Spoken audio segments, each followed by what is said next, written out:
And I'm going to go, and you guys are probably like, why does she do that? Why doesn't she just use the waffle?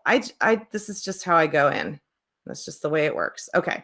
So I'm going to go into this Google Classroom for practice. And I just want to show you a couple of things. So I've created some examples in here, but I want to show you how to reuse something that you've already used, okay, which is really awesome. So I'm going to click on quiz example, view assignment. So this is the example that I'm going to use. Now what I'm going to do, I'm going to go back. And remember, you do all your work in classwork. You click on create, you click on reuse post. And I'm going to select the class that I want to reuse from. So I'm going to click here. So again, I'm going to click on the classroom that I want to reuse it from. So actually, I'm going to go down to this one, get googly, and I'm going to pick something that I liked. Let's see. This one is an actual assignment. So you guys are going to get to know your icons really well. These here with the little bookmark, it looks like a book with a bookmark. That is just like a resource or material, as they like to call it. This is an actual assignment, the one that looks like a clipboard. So I'm going to go ahead and click on EduProtocols and reuse. And I tell you, everything is like taking so much longer. I think we're all trying to break Google right now. Okay. Okay, so now this has opened up the new assignment window, right? And here's my template. It is already here. Great. And I am going to reuse it. It's going to go into this classroom that I was in. So I want to make sure you guys know about this. This is really important. There are 3 ways that students can get templates, right? One is they can just view the file. Fine, whatever, if that's something that they're just going to read. The second one is they can edit it. Okay, that means they can all edit the same one, which could be a problem, right?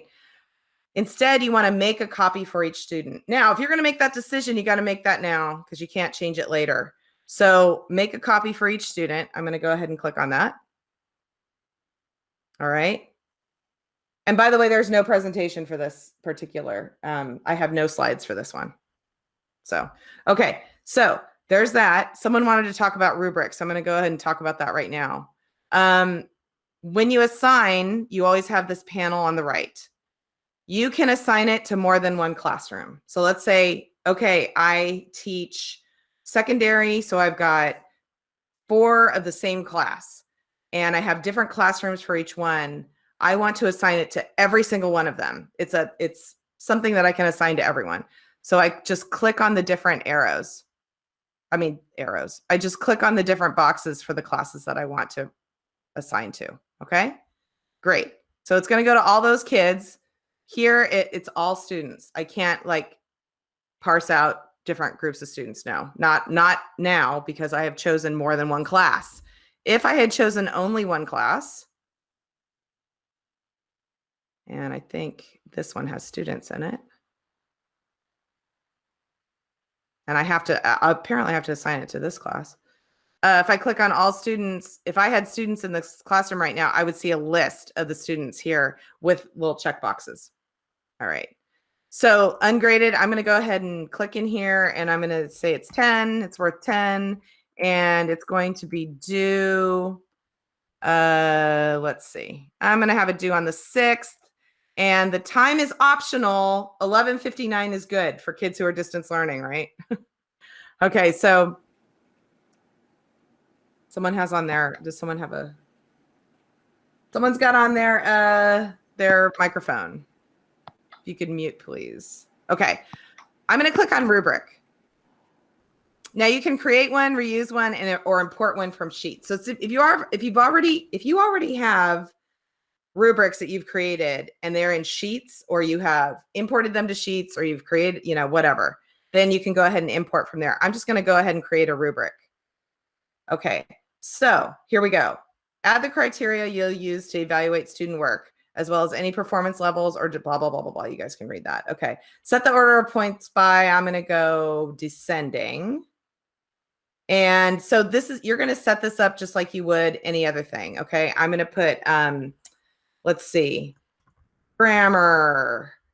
And I'm going to be looking at, you know, capital letters and punctuation specifically.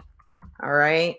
And its level title is, oh, if it's descending. Okay. Oh, that's points. Okay. Level title.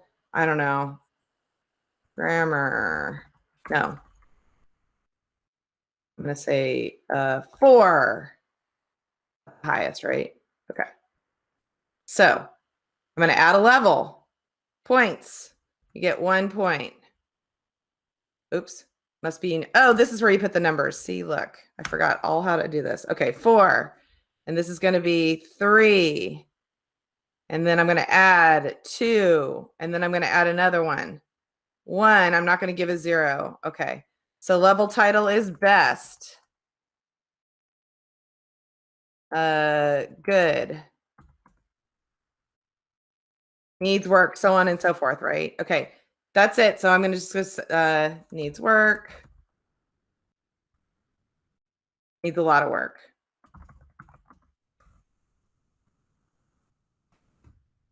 All right. Now remember, this is just an example. I'm not saying that you should do this. Okay. I'm going to add criterion. All right. No, I'm done now. I'm not going to do any more. So I'm going to click on save. Oops. Oh, it didn't like that I added that. And now I don't want it there. Well, that's a good question. Let's see. 3 dots, the kebab. I'm going to delete this criterion. Great. Okay. And if I wanted to just keep using this, I could go ahead and duplicate it and then just change the names. All right. I'm going to click on save. There it is. Okay. That's it. Originality reports. I want to explain that very quickly. The teachers I've talked to who've used it say it's okay. If your school pays for something like Turnitin or whatever those other companies are called, then I would suggest just going ahead and continuing to use that. The originality reports, if you turn it on, and by the way, a lot of times there's more information if you click on learn more. The originality reports is checking for plagiarism. So it's going out into the world, taking that paper and checking to see if there are phrases or paragraphs that are a little too close or match. I don't know how well that works, but like I said, I did hear from a couple of secondary teachers and they said it was okay. So I'm going to go ahead and click on assign because I'm done.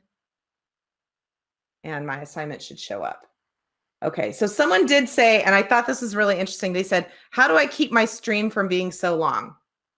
Okay, so every time you put something into your classwork page, you're going to get like a short little thing like this. Laurie Roberts posted a new assignment, Edgy Protocols. And it's just going to keep going. This is the thing. The stream is just to show the newest thing on top. That's not really where the important stuff is. All the important stuff is in classwork. One thing I would do if I were you is teach your students to look at the classwork page. That's the most important. Look at the classwork page. The stream is not the place where you should be, you know, showing kids this is where you get this and this is where you get that. They're just going to get confused and so are you. And yes, it's just one long thing. It's a stream, right? It just never stops, keeps going. So one thing I really, really, really want to show today is topics, because this is a way that you can keep everything clean. But I'm going to check the questions real quick. Cicely, how are we doing? There's a lot of questions. Goody. Let me see. Let me start from, is there a place to store resources like commonly used links, which is in an easy place for students to get to them towards the top of the stream? Yeah. Is there not in the stream. Not in the stream. Nope. But I'll talk about. Okay, hold on. I'll answer that question. Hang on. Okay. Okay. All right. So is there a convenient place? Great. I mean, I don't know who asked that question, but I'll pay you later. So here's the deal is that you create topics. So right now I only have a few things right in here. This is Google Classroom. And actually I'm surprised that this came over and I don't actually want that there. Hold on just a second. Well, I'm not going to worry about that. Okay. So I'm going to create a topic.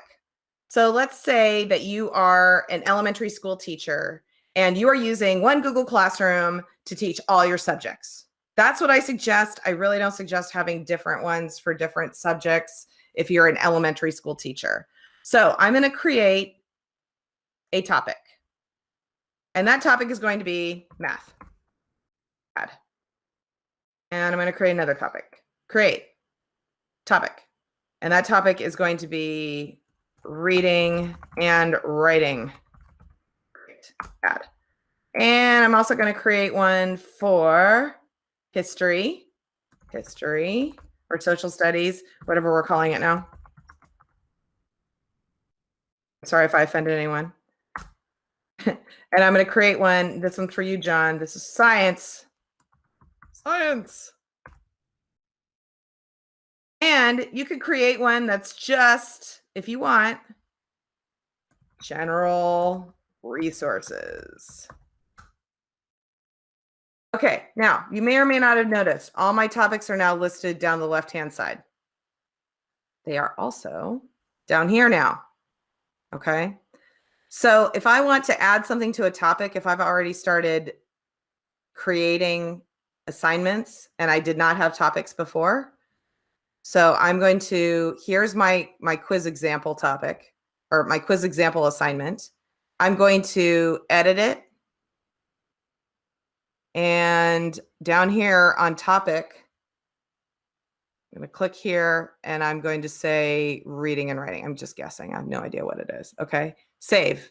So now I'm going to find that it's gone down to reading and writing, right? Okay. I'm going to close it up here. There we go. By clicking on the header, it just makes it smaller and all the, the description and things like that. Go back. Okay. So here's a writing assignment. Again, 3 dots, edit. I think I can click and drag too. Let's try that. Let me see if I can click and drag. Click. Oh yeah. Never mind. I can click and drag. Ted probably already put that in the chat. So where was I putting that? Oh, reading and writing. Yay. Okay. And article about dogs. I'm going to put that in general resources. How are you doing today? I'm going to put that in science just because. Okay. I can also move these guys around. Okay. So I can put general resources at the top. I can put things in alphabetical order. Right? Just clicking and dragging. How cool is that? Great. Awesome.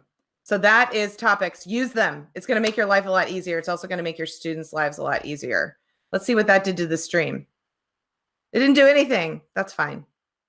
Also, this is something that might help you with your stream being too long.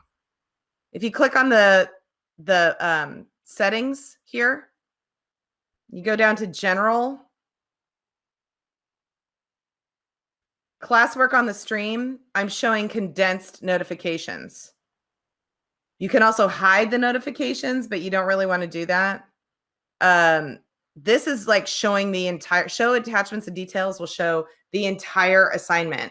I would stick to show condensed notifications because students can just click on the condensed notification to get to the assignment. One more thing while we're here on this page, the stream. Also, just so you know, kids might be using that as a place to chat. Only teachers can post or comment. That's a really good setting to have. Then that focuses the kids in on the schoolwork there. If you guys want to open up like something else as an assignment where they can chat and you can keep an eye on it, that is up to you. But on this one, only teachers can post or comment. I would say for your entire Google Classroom. That doesn't mean that every single thing is like that because you can create an assignment where students can chat with each other. Okay, so there's that. All right. I didn't really change anything, so I'm going to go ahead and close this up. All right, next question. Can you edit the rubric once you make it? Like once you post it? I believe so, yes. I don't have any grades. Classwork.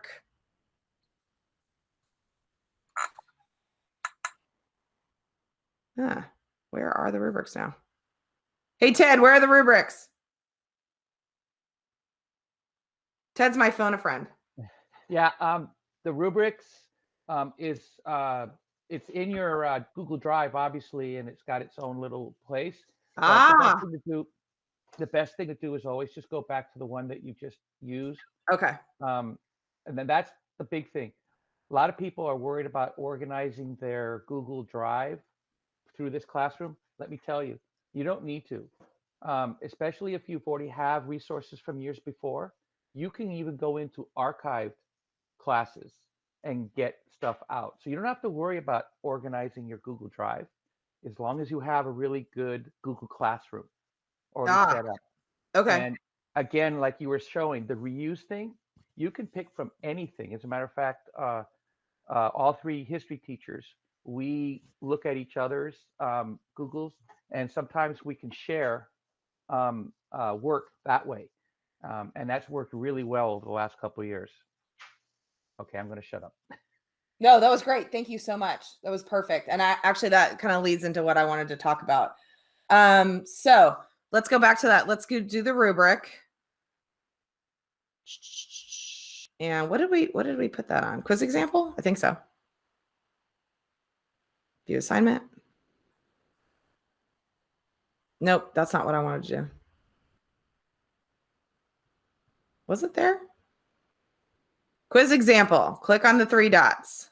Click on edit.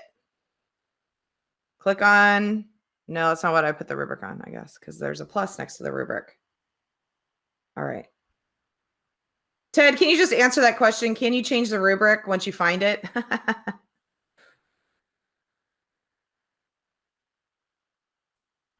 Now that I moved everything around, I'm like, what did I put that on? Oh, I know what I did. I put it on here. Never mind. Edge protocols. I found it. Here it is. Here's my rubric. Okay, if I click here, 3 dots, also known as the kebab, edit. Yes, you can edit it. You can also make a different one too. You know, you have different rubrics for different things. Okay, so there's that. Thank you. Thank you, Ted, for being willing to do that. Okay, so yes, we can change the rubric. What Ted was referring to about having everything just really good, he was referring to what's called a master classroom. Now, this is something that is really great that you can create with your fellow teachers. And what that allows is you don't have any students in the master classroom. The master classroom is strictly for collaboration. And it's really not so much collaboration, it's more sharing what you already did. So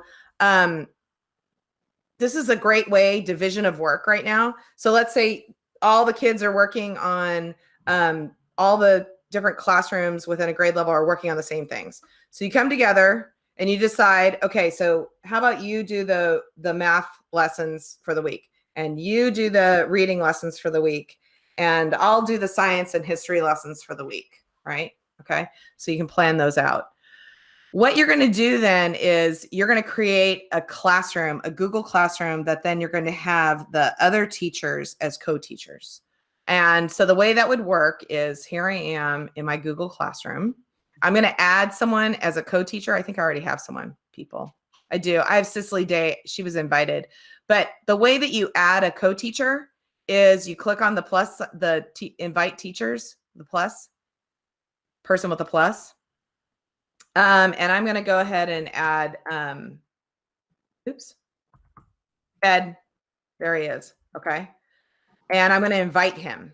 So what he's going to get, I'm going to show you exactly. Well, not exactly, but somewhat. He's going to get this box, but it's going to have invite or decline. There are going to be 2 buttons, invite or decline. And not invite, I'm sorry, accept or decline. And he's going to accept it. And once he does, then he becomes a co-teacher in this classroom. So he'll be listed and he will be in bold, and I will see his picture a little bit clearer. Okay. So once that happens, then you guys would decide, all right, we already have it set up like that under classwork. I already have my topics here, right? And you would, so if the teacher who's creating the math lessons, they create the 3 or 4 math lessons for that week, and they put them in the Google Classroom under math. Okay, we're going to pretend like there's something there. And then all you would have to do to put it into your Google Classroom, to move it over, is that reuse business. So I'm just going to click on this one here. Oh, I'm sorry. So to reuse, all I would have to do, so you're like, oh man, that looks really great, right? So I'm going to create reuse post. I'm going to go ahead and get it from the master classroom, which is this one. And oh, thank you, Ed. Ed created one already. New math assignment. And I'm just going to go ahead and reuse it. And after I hit reuse, right, this is where I can actually decide, okay, where is it going to go? Okay, you don't even have to, you're just going to worry about where is it coming from, which one it is. And then when you get there to the open assignment box, you're going to go ahead and choose which classroom you want it to go to. And again, it can go to more than one classroom if you're teaching secondary. But I'm going to say it again. I really suggest if you're teaching elementary, then you should have one Google Classroom with all your assignments there, because otherwise you're going to confuse the kids and you're going to confuse yourself. I promise. Okay. Next question, Cicely. Next question was, let's see. How do you use a class drive folder link in the classwork page?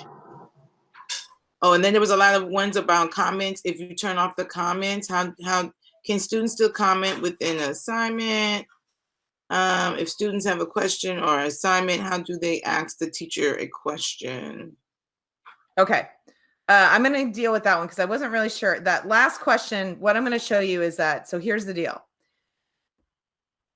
The classroom folder, I'm looking now. Okay.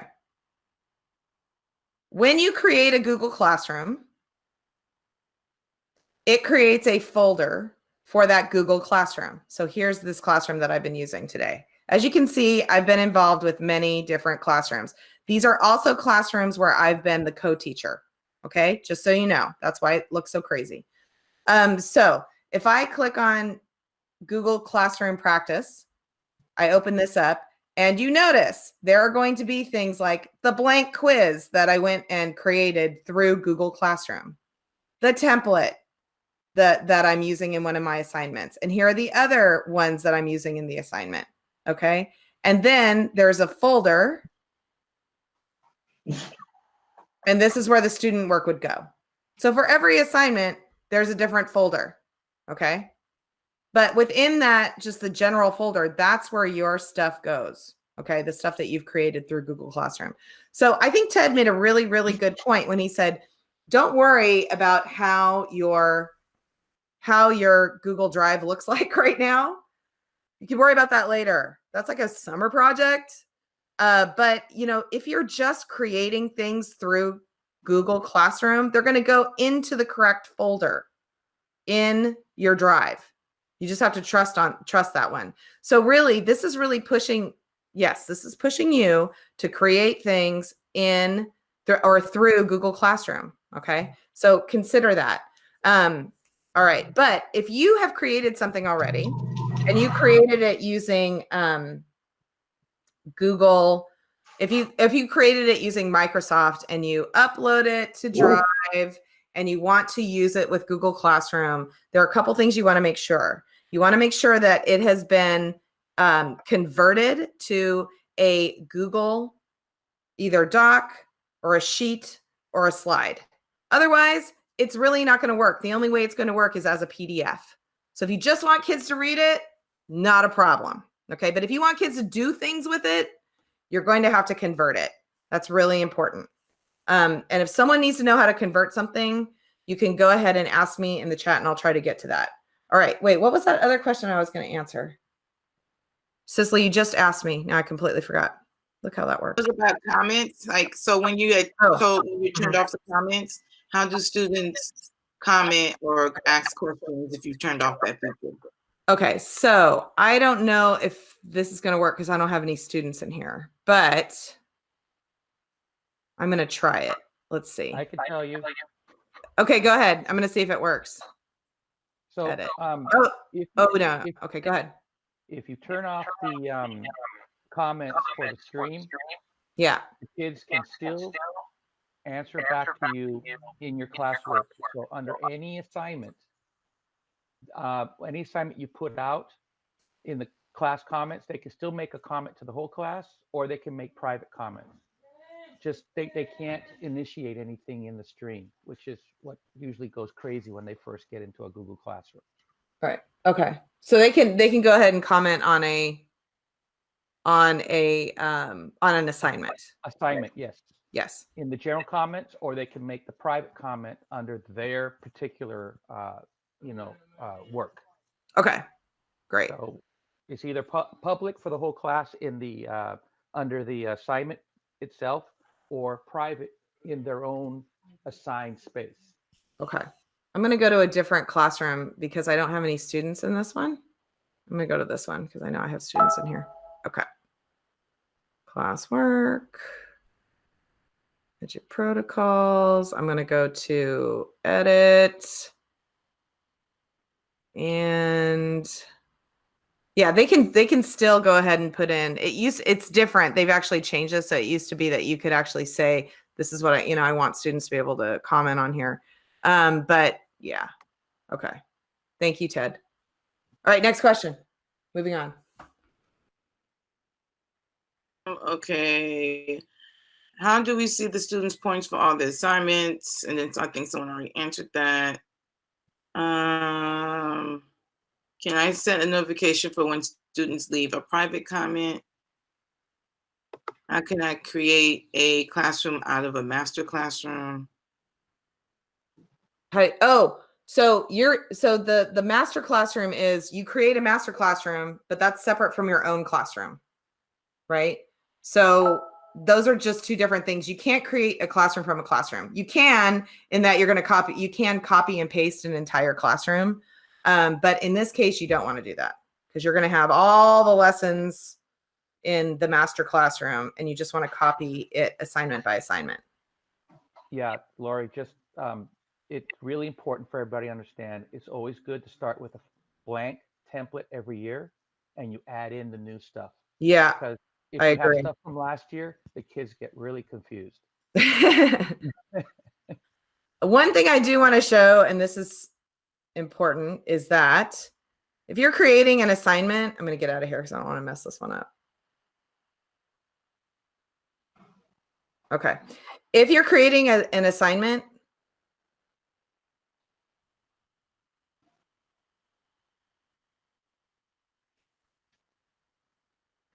up here, I know this isn't blue. If I had typed things in and made this an actual assignment, if I click on this arrow here, I can either assign it right now, I can schedule it for later, or if it's something that I'm still working on, I can save the draft. Okay. And the draft, you only see the draft. You're the only person who sees the draft unless you have co-teachers in there. Okay. So you're going to assign it right now, or you can schedule it for later. So with distance learning, that's a fantastic thing to be able to know, because what if you're sitting down on a Friday and you're planning the entire next week's work? Okay. And what you want to do then is, let's say that you go, okay, I'm going to plan out all the math lessons for the next week. You can go ahead, assign them in, and then schedule them to go live on certain days. That is, I personally think that's the best tool ever. So that's scheduling. All right, next question. Another person, Brenda, says, is Google, oh God, I'm trying to find it. Brenda, where's Brenda? Oh, I see a good question. I'm going to answer it. I see that students have turned in work, but I don't see any work except for a few. Parents are saying that their work was turned in. Any ideas? Okay, I got to go back out of here and go into a different classroom. Hang on. I'm going to go back to Get Googly. I'm going to go to classwork. I'm going to click on EduProtocols. I'm going to click on View Assignment. And so I can see that this is assigned. And I'm trying to remember, did I do that as a group? Let's see. Yeah, this one doesn't have anything. Hold on. Got to find something where I have something. Oh, Mrs. Roberts is subbing. I definitely have that.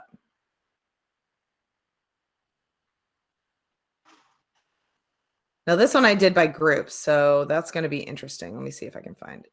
Here we go. View assignment. and I had one person who turned it in. So when you view the assignment, you should be able to see who turned it in and who didn't. Now that's one thing, is that when kids are completing something, they're going to have a button up in the upper right-hand corner and it says turn in. And they have to hit that button to turn it in. However, you can still see their work as they're working, if they're working on it. Okay. But you need to see the turn. They need to click on turn in, and that's something that they have to learn. Janet, I hope that answered your question. Okay. Next question. Is Google Class should it's Friday, my brain. So Brenda asked a question around using either Seesaw or Google Classroom, and she's using Moby Max. Okay, so I'm going to say right now about Google Classroom. And if you've been sitting through this whole time and you teach kindergarten, you're probably thinking, this is not for me. Yes, agreed. Some kindergarten classes, maybe. But I would say pre-K all the way up until about second or third grade, I would say second. It's best to use Seesaw as your platform. Google Classroom is great for third grade and up, depending. I mean, there are some first grade teachers who say, no, I use Classroom. I know kindergarten teachers who have figured out a way to use Classroom. That's great. But I think it's really more set up for older kids, for sure. So I know that there is a Seesaw training. I have that right here. There's a Seesaw basics training today at 11:30. Okay, so if you're interested in learning about Seesaw instead of Google Classroom, I really suggest that you go at 11:30 to the Seesaw basics training. I'm still seeing a lot of, are there a lot of questions about Google Hangouts Meet and Zoom? There were some. Okay, I'm gonna say it again then. You guys, there is a, there's a video conferencing session going on today at 2:00. I know 2:00, it's bad, but we made this schedule last week before the schools were going to be open and all that stuff. So if you want to watch the video conferencing session, all you got to do is go to the e-learning website, which is linked on the WCCUSD website. So check that out. If you're interested in learning about, especially about Google Hangouts Meet. I don't talk too much about Zoom. Okay, let's see. Next question. Where? There was some questions around comment. Oh, there was one around let's see. There was a 916 one. Oh, Jana had a good question. Would it make sense to create a master classroom first and put everything there and then reuse it in your actual classroom? Yeah, that's a good idea. The other thing too is that, let's say that you don't put it in the master classroom first. You just have it in your one Google Classroom right now. Okay. Then you find, okay, the ones that worked really well, then I would go ahead and save them in a master classroom for later. Because then you have one place where you can go and reuse and you know that they're good. But the master classroom is mostly, it's a great place for you to keep your favorites, but it's also a great place for teachers to share. And I'm going to be trying to set some of those up with our tech teacher leaders so that you're getting some of the lessons that they've been creating as well. You heard it here first. Okay. Wow, Susan is time-stamping her answers. Nice. Okay, I just noticed that. Okay, what other questions, Cicely? How do you all the points for all the students in one place? So where would all the points be for each student? Oh, okay. I'm really trying to find something. Oh, you know what? She's gonna hate. Okay, let's look at her grades. There it is. It's under grades. Now remember, she graded this through Google Classroom. Okay. This is not something that's like set up to, this is something that she has graded things through Google Classroom. Okay. So you can see things like not turned in, but she went ahead and graded it because she could see it. You can see it as it's happening. Let's see what's going on here. Wow, do not tell her that I did this. Just kidding. Okay. Thanks, Sarah.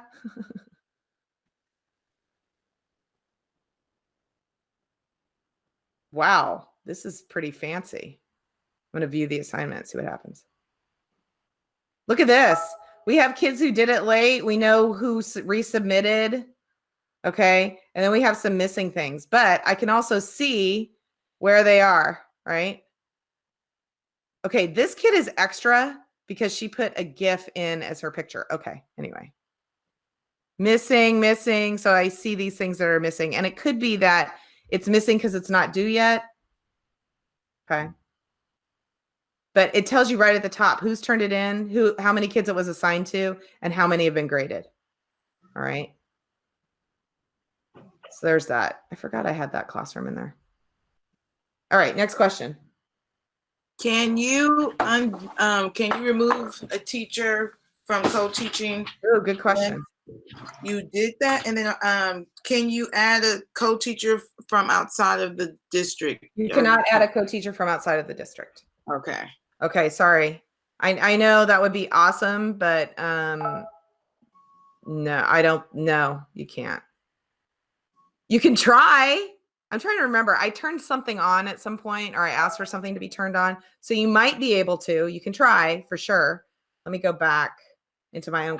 But then can you take the co-teacher out of your I don't think you can, but let me see. once they're in. Ted, I'm going to try to. Yeah. Oh, yeah. I can remove. Oh, okay. Cool. So if you're the class owner, you can go ahead and remove someone. If you're not the class owner, if you're in the classroom as a co-teacher and you're not the class owner, you can go ahead and archive that Google Classroom. You can't remove Google Classrooms, just so you know. You can't delete them. You just archive them. But that's what I had to do. I was a co-teacher in so many that my Google Classroom page it was a nightmare. So I just went ahead and archived them all. But that didn't remove me from them. And I didn't want to bother the teachers and ask them to just go ahead and remove me. So I'm still in there, but they're in my archive. So they don't show on my classes page. It's a lot cleaner than it was. You should have seen it before. It was a nightmare. Don't let that happen to you. All right, next question.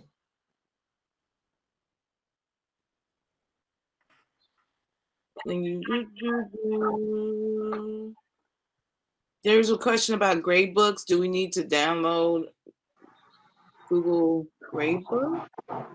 Do we have to set up a Google Classroom gradebook? How do I grade? You don't have to. It sets up on its own. It sets up on its own when you have graded an assignment. Now, I'm sure there's going to be questions now about, okay, well, I got the grades in Google Classroom. Now what? How do I get them into whatever we're using? PowerSchool. I think Ted knows how to do that. Ted, do you know how to do that? Yes, so there's a great app. It's called Grade Transferer. And as soon as I can, I will try to post the link in the screen. But that would be great. Incredible. Okay. Now I do all my grading in Google Classroom. I put all my comments in Google Classroom because I can do it by really easily, a lot easier than PowerSchool. And then in 1 minute, I can transfer 35 grades from my Google Classroom into PowerSchool and just put the comments for the ones who are missing. And it's just fantastic. Okay, so what was it called again? It was Grade Transferer. Grade Transfer. Okay, you're going to put that into the chat. Yes. Thank you. Yes, I will do that. Okay. How do we tell students to resubmit work after it has been returned to them? You can just send them a message through Google Classroom. I mean, they're going to have to look at Google Classroom to see that. Okay, wait. There was a question that I just saw. Now I can't remember where it went. Helen, when I save a created classroom, it ends up in our group's master classroom. Are you talking about a classroom or an assignment? I guess is my question. I'm just wondering. Question, integrating grades from forms to classroom grades. It's a good question. I don't know how that works. Let's see. No one took my form. You know what? If I don't have the answer for that, I'm going to show you guys something really quickly. If you go to the Google Teacher Center, and I would bookmark it because it's super helpful. Actually, I would bookmark it a few pages in.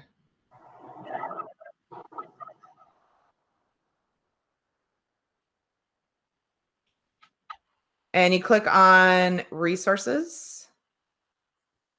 And you click on search by product.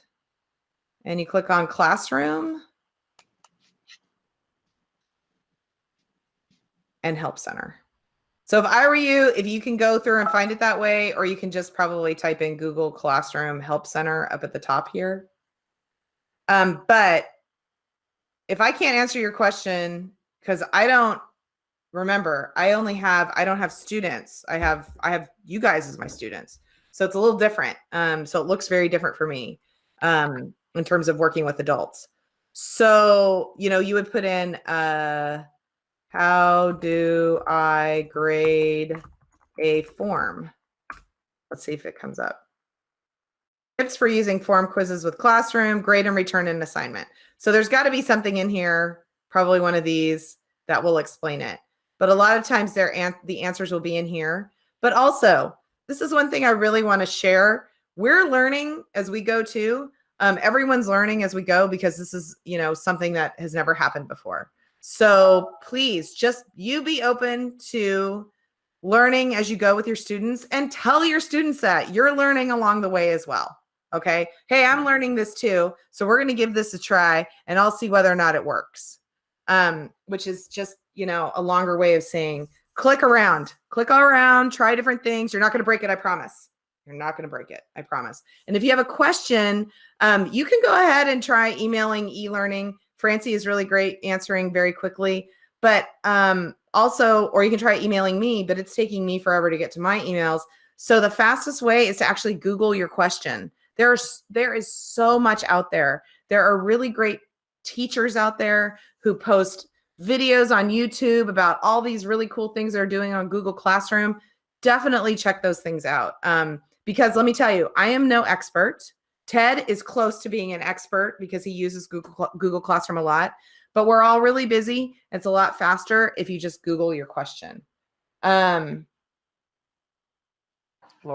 don't forget Alice Keeler. Look that up. Yeah, ask Google. Don't get mad at me if you email me and I don't get back to you for like 3 days. And then when I get back to you, I send you just a link to something that I Googled.